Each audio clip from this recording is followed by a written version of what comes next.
Good day, everyone. So we are the Group 8, and our topic is all about the unpacking curriculum standards and competencies. So I am the first reporter of this topic. So what is curriculum standards? Curriculum standards are widely used in the United States and in some countries for their curriculum. So ang curriculum standard ay kay broad na definition no kay gigamit na siya sa United States o sa ubang mga countries. So it is a broad statement so what students need to know and do as a result of learning. So dili na to makita kung unsay mabuhat pa or unsa pay angay mahibaw-an pa sa usa ka students para maka-learn sila, if para maka-judge sila kung galingon nga ay naka-learn ako ana. Ay nakasabot na ko. So in the K-12 curriculum standards are classified into two standards. First, content standards, and the second one is the performance standards. So when we say content standards, it identify and set the essential knowledge and understanding that should be learned by the students. So ang content standards kay dili na to masukod if as a teacher kay sa usa ka learning content nato sa ato ang learning kay i-discuss na nato sa atong students kung ang usa ka teacher kay dira na siya mangitag paagi para maka-learn ang usa ka students para maka ma-fulfill ang understanding sa usa ka students. So the second one is the performance standards. Performance standards describes the abilities, skills that the learners are expected to demonstrate in relation to the content standards and integration of 21st century skills. So this is a performance standards. It is obvious that performance, so when we say performance, the skills, the abilities that the students need to enhance themselves. So dili po na to as a teacher, dili na to makita kung unsay mga skills, abilities na bay mga talent ang sa students diha sa ato ang pag-teach sa ilaha. So the K-12 curriculum includes the learning competencies. The Department of Education, in its Memorandum Order Number 8, Series of 2015, defined curriculum standards and competencies as the learning competencies is refer to the knowledge, skills, and understanding that learners need to demonstrate in every lesson or activity. So as a teacher, we need before ta mag-discuss ato ang estudyante kay na jud tay dapat nga learning competencies or the objectives. So which there are three domain: the cognitive, affective, and psychomotor. So the knowledge, skills, and understanding nga dila ma-need na to nga ma-achieve sa ato ang lessons or activity. So dila sad na to ma-judge atong kaugalingon if napabatay ko ang kanang way para makasabot ang usa ka estudyante, para makasabot ang ato ang estudyante. Steps in unpacking curriculum standards and competency. So first step is classify standard as knowledge, skills, and values. So knowledge, if the learning competency calls for remembering and basic comprehension of a concept or a skill, kung ang iyahang competency kanang more on remembering, mo siya ang kanang knowledge. So skill is if the learning competency called for the learner to demonstrate or apply a skill or desired behavior. Mo ang iyahang competency kay kanang kailangan jud i-apply sa kanang learner or i-demonstrate niya, mo siya ang skill. So third is values. If the learning competency called for valuing and appreciation. So ang iyahang learning competencies kay more on valuing and kailangan pud kanang appreciation, mo siya ang gitawag og values. Step 2. Identify the prerequisite knowledge, skills, and values for each learning competencies. So, example, describe changes in materials based on the effect of temperature, from solid to liquid, liquid to solid, liquid to gas, and solid to gas. Good day, everyone. So now let us proceed and talk about the Step 3 and Step 4 for unpacking curriculum standard and competencies. So Step 3, look for the desired skills or behavior in every competency. Identify the most suitable activity for each desirable behavior. So as a teacher, it is important to know on how to meet the student needs. The teacher must provide suitable activity that is aligned with the lesson. Example, create crafts that can be locally assembled with local materials, guided by local traditional techniques. So the desired behavior or skill in this learning competency is for students to create craft assembled with local materials, guided by local traditional techniques. This could be done through the following activities. So first is lecture workshop. Next is a project-based approach. So when we say lecture workshop, the teacher will discuss the procedure of how to do it.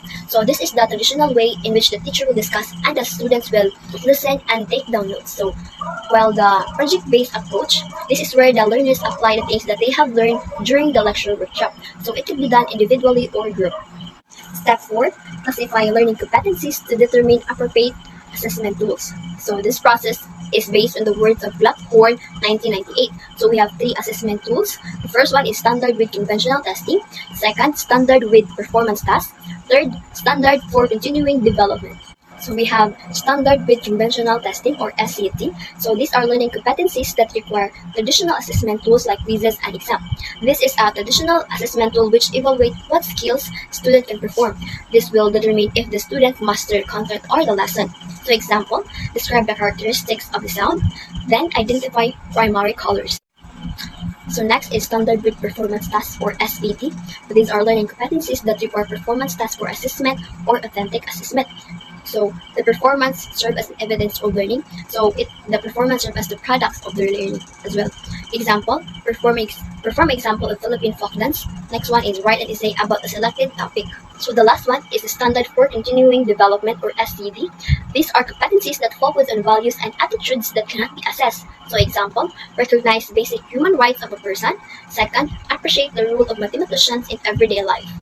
So the outcome will assist educators in determining the kind of competency that each student should be assessed for, as well as the kind of assessment instrument that should be utilized. So it is important that the assessment tools are aligned to the curriculum competencies. That is all for the steps for unpacking curriculum standard and competencies. In continuation, we will dig deeper to other techniques for unpacking curriculum standards and competencies. Okay, so unpacking curriculum standards and competencies. This is vital for teachers to identify the nature of competencies. Aside from that, makaselect sila og aligned assessment tools in order for them na ma-measure bitaw nila ang performance sa mga bata or sa mga students nila. Okay, next slide. So the taxonomy for educational objectives were developed and published by Bloom and Krathwohl of 1956. Yes, and teachers also use the taxonomy for educational objectives for unpacking curriculum standards and competencies. And it has become popular as well for teachers, especially in developing instructional objectives. Next slides. Okay, so Bloom's uses a multi-tiered scale to express the level of expertise required to achieve each measurable student outcome. So this Bloom's taxonomy really helps educators na ma-determine bitaw nila or sa niya kung unsay maayo or what is essential for instruction during the learning process. Now, what does unpacking the standards mean? What does it mean, Day? So simply, this involves teachers to go beyond into the content nga itudlo. So when unpacking, teachers learn a standard closely to identify. For example, kung say kinahanglan mahibawan sa students, or what are the facts, what are the vocabulary or rules that students need to acquire or to be successful in a specific unit at the end of the lesson baron, or at the end of the semester. So according to Bloom, educational objectives can be categorized into three domains. So we have the knowledge-based, we have the skills-based, and the affective. So, okay. So try to look at the pyramid. So what does it imply? So as you can see, there are 6 cognitive processes listed as verbs. So that has a remember, se understand, se apply, se analyze, and create. Now let's focus on the cognitive domain since mauni ang na-assign sa ako, and the rest will be discussed by other reporters. Okay? Okay, so the cognitive domain in Bloom's taxonomy involves knowledge and the development of intellectual skills. Okay, so going back, the diagram there shows again the Bloom's taxonomy for the cognitive domain, arranged as a pyramid form from lower order thinking skills to higher order thinking skills. So, kumbaga, it is a hierarchical model used for classifying learning objectives by levels of complexity and specificity. So, ang Bloom's taxonomy was being created in order to outline and ma-clarify how learners acquire new knowledge and skills. Though the very purpose of the taxonomy was to serve as an assessment tools. So this is also effective in helping instructors view a clear learning objectives as well as create a purposeful learning activities and instructional material. So additionally, as you can see in the base of the pyramid, so remembering ang naa dito, which represents skills in which students must recall specific facts. So example po of a cognitive domain in teaching are memorization of material, attention, processing of information like visual and auditory. We also have logic and, of course, reasoning. So it really talks about knowledge and intellectual skills. So at the bottom of the Bloom's taxonomy, we have the remember, which simply means that students must recall and memorize with no evidence of learning. Yes, because as teachers how do we know if the students really learn by just memorizing? So there's no assurance. So as teachers, we can assure if there are retention of knowledge by dun. Okay? Next, we have the understand, wherein students can construct meaning from oral, written, and graphic messages through interpreting baron, through comparing and explaining. So in here, you can question, does my student or can student explain the ideas or concepts na kung percent baron? So that is the nature na siya ni understanding. Now let's have the apply. So as teachers, you can ask yourself, can students use the information in a new way? So in apply stage, no, students carry out or implement gained knowledge. So more likely, in here, sa applying a stage, students are taught to apply their learnings bitaw in authentic manner because the apply, it refers to translating concepts learned in the classroom to other academic or non-academic scenarios. So example ani, like using a math formula baron to determine an appropriate budget. So, yan na ba? Learning outcome verbs for this is like execute, no, 90%, solve, implement, use, demonstrate, interpret, operate, schedule, and sketch. Now, let's proceed to analysis or analyze. No, so in analysis level, it is where students use their own judgment without to begin analyzing the knowledge that they have learned. Kumbaga na ipag buak-buak bitaw sa material into constituent parts, no, determining how the parts relate to one another and to an overall structure or purpose through differentiating, organizing, attributing, and so on and so forth. So, mo na siya ang nature ni analysis. So we have the evaluate, no? So at this level, learners are expected to make judgments na about the value of the methods or the materials no that is being presented to them. So in evaluating, na ay basis no of course na criteria and standards no simply by kanang checking and critiquing. So that's how students no evaluate their or that's how teachers evaluate the kanang learning process po sa bata. And of course sa mga bata po maka-evaluate po siya sa iyang learning also.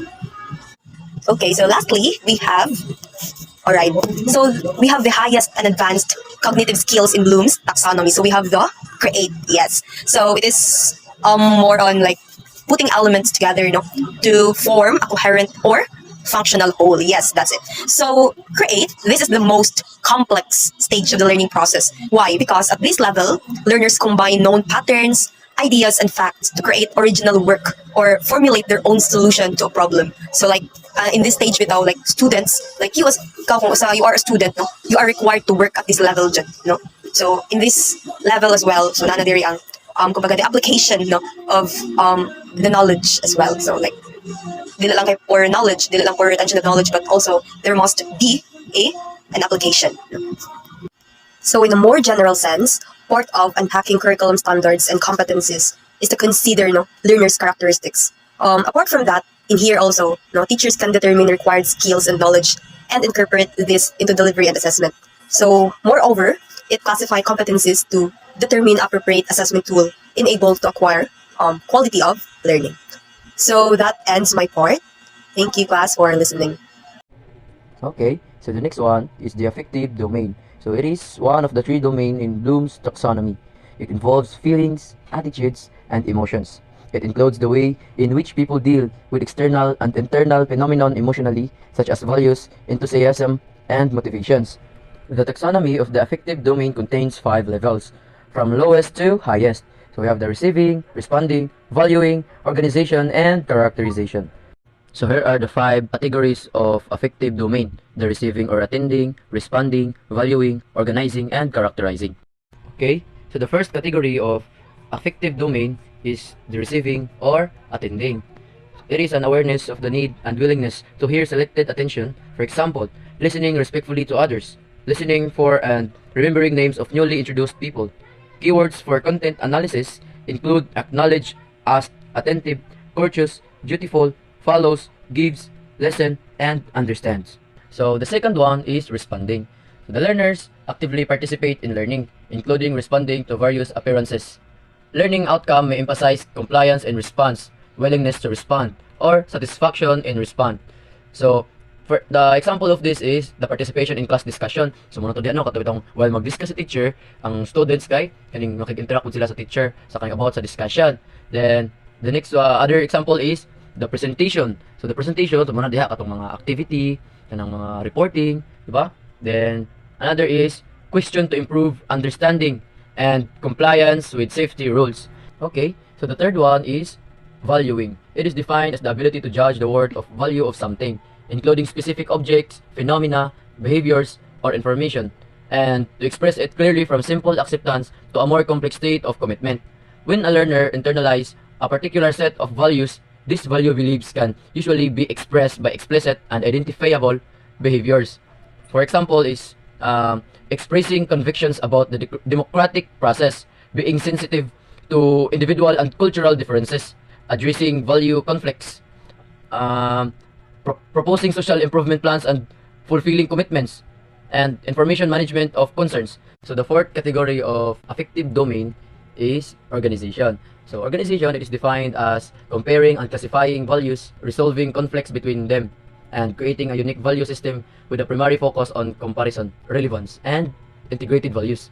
So case in point includes recognizing the need for an equilibrium between freedom and responsibility, explaining the importance of system planning in solving problem, accepting ethical standards, creating life plans that suit their abilities and beliefs, effectively prioritizing time to meet organizations, families, and self-needs. The fifth category of the affective domain is the characterizations.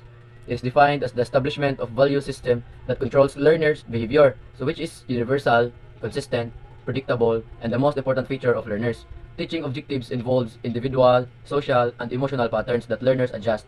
For example, being able to work independently, collaborate in group activities, use objective methods to solve problems, practice professional ethics, modify beliefs and change behavior based on the new evidence, and value people beyond superficial features. Good day, everyone. So now let's talk about the psychomotor domain, which is it is one of the three domains of Bloom's taxonomy. But actually, the psychomotor domain that I'll be tackling now is from Simpson, Elizabeth Simpson. She built it on the work of Bloom's and others.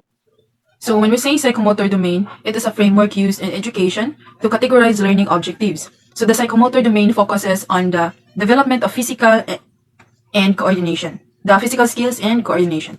So in this domain, learners typically engage in hands-on activities, practice, and repetition.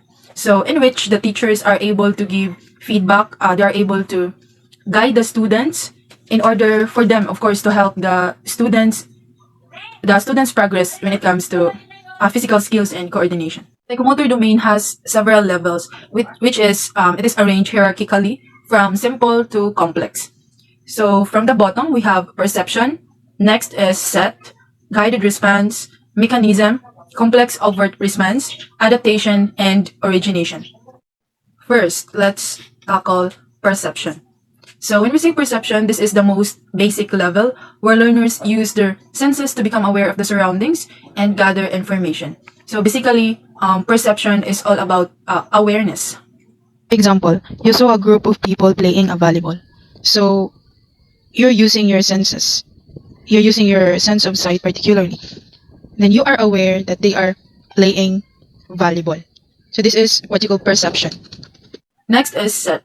At this level, learners are ready to act and have the necessary attitude and motivation to perform a physical skill. Here, the learners are mentally prepared and focus on the task. So set is a readiness to act. So from the given example earlier, no sa perception, you saw someone playing. So here's a set. Now you are ready to act, like you want to play the game too.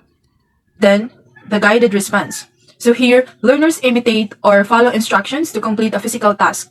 They may require assistance, demonstration, or step-by-step guidance to perform the skill. From the word guided response, so you need someone who will guide you in doing the skill or doing the task. So here, you imitate what they're doing or ask for assistance, like you'll approach the players if they are willing to teach you how to play the volleyball. Mechanism. At this level, learners are able to perform a skill with a higher degree of accuracy and coordination. They master the basic steps and can execute the skill independently. Like for example, you learn how to spike, you learn how to toss the ball to save the ball. And then complex overt response. So this level involves the ability to perform a skill smoothly. No, it is accurate and with minimal errors. So from watching someone playing volleyball and then you realize that you want to play it too. The next, you ask for guidance. And then you master the basic steps independently. And now finally, you are expert to play volleyball. So in this level, complex overt response, you can do the task well. And then adaptation. So at this level, learners can modify and adjust their skills to meet changing conditions or unexpected situations. Now you know how to use your skills in order to play well. You have different skills, you have different strategies or techniques in order for you to get a score. And lastly, origination. So origination is the highest level of the psychomotor domain. where learners can create a new movements or skills. They have a deep understanding of the skill and can combine different elements to develop unique approaches or techniques.